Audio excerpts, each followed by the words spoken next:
Je suis Jean-Dominique Giacometti et je suis le directeur de Pays d'Aix Association, qui est la maison de la vie associative du Pays d'Aix.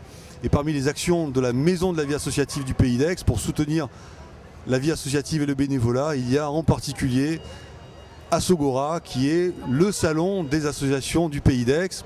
Assogora, on comprend bien, c'est l'agora des associations, c'est le grand forum annuel des associations, durant lequel les associations peuvent entrer en contact avec leur public, venir chercher non seulement des clients souvent pour leurs activités, mais en réalité des bénévoles pour leurs actions, des bénévoles pour aussi leur direction, parce que les associations ont besoin de bénévoles et de dirigeants pour permettre de mener à bien leur action. Mon association s'appelle Vert Luisant. C'est une association qui a pour but de gérer un site internet qui s'appelle donc donnertroquer.com, un site internet en fait de dons et de troc en ligne d'objets où les particuliers peuvent s'échanger ou se donner des objets à travers le site internet, donc donnertroquer.com. L'Assogora, c'est important parce que l'année dernière on l'a fait, ça nous avait ramené quand même un petit pic de personnes, donc c'était assez intéressant pour nous pour le faire connaître aussi dans la région, parce qu'on est de la région à la base. Après le site est national, ça marche dans toute la France, mais beaucoup dans la région quand même.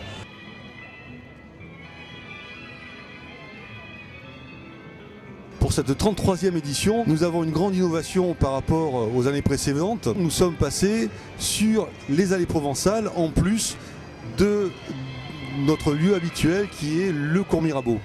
Les allées provençales sur lesquelles on a pu trouver Place François Villon, le sport, Giuseppe Verdi, nous avons eu une partie de la culture et aussi très important l'économie responsable, l'économie sociale et solidaire.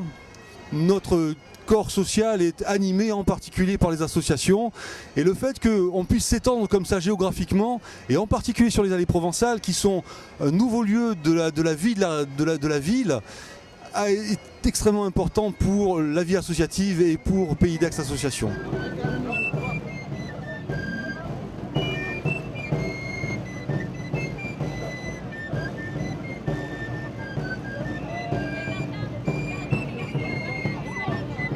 Donc je suis Odile Boyer et je suis directrice adjointe de la Fondation du Camp des Milles, Mémoire et Éducation. Le site mémorial du Camp des Milles est un haut lieu de mémoire car il est le seul camp français encore intact et accessible au public et l'un des rares lieux témoins en Europe qui raconte l'histoire tragique des internements et des déportations durant la Seconde Guerre mondiale. L'objet de la Fondation a pour principal but d'aménager les espaces d'internement de cette tuilerie et pour en faire un lieu de mémoire, d'histoire, d'éducation et de culture au service des jeunes générations en particulier. Et son ouverture est prévue en avril 2012. Je suis Delphine Lavie, je suis administratrice au sein de l'association Huile de Coude des Matières Grises qui porte le projet d'une création de ressourcerie sur Aix-en-Provence pour récupérer en fait les encombrants qui partent à l'enfouissement à l'heure actuelle et leur donner une seconde vie au sein de nos ateliers. Donc tous les objets dont vous voulez vous débarrasser, nous on les répare, on les recustomise, on les met au goût du jour et on les remet en vente au sein de notre boutique associative. Donc avec l'aide de bénévoles, de salariés et aussi de partenaires artistes de la région, on valorise tout ça et on montre que le marché de l'occasion en fait peut être un marché de qualité et un marché créatif, qu'on n'est pas obligé de racheter tout le temps du neuf pour s'équiper. Là, ça nous permet de voir déjà si le concept de la ressourcerie intéresse les Aixois, si les services proposés peuvent les intéresser. Ça nous permet aussi de générer un potentiel de bénévoles aussi, parce que l'idée de l'association, c'est aussi qu'il y ait de la mixité. Donc il y a un partage de compétences entre jeunes, retraités, mixité sociale et mixité au niveau des compétences pour que par exemple des créateurs, artistes puissent discuter avec des artisans ou même un informaticien qui s'intéresse juste au bricolage ou à la valorisation.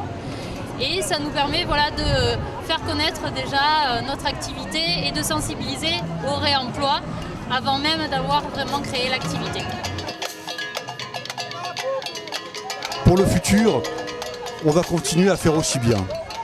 Nous avons eu cette année encore à peu près 450 associations qui étaient ici. Je ne doute pas que nous fassions aussi bien avec autant d'entrain, autant d'investissements individuels et autant de capacité collective à produire du lien social.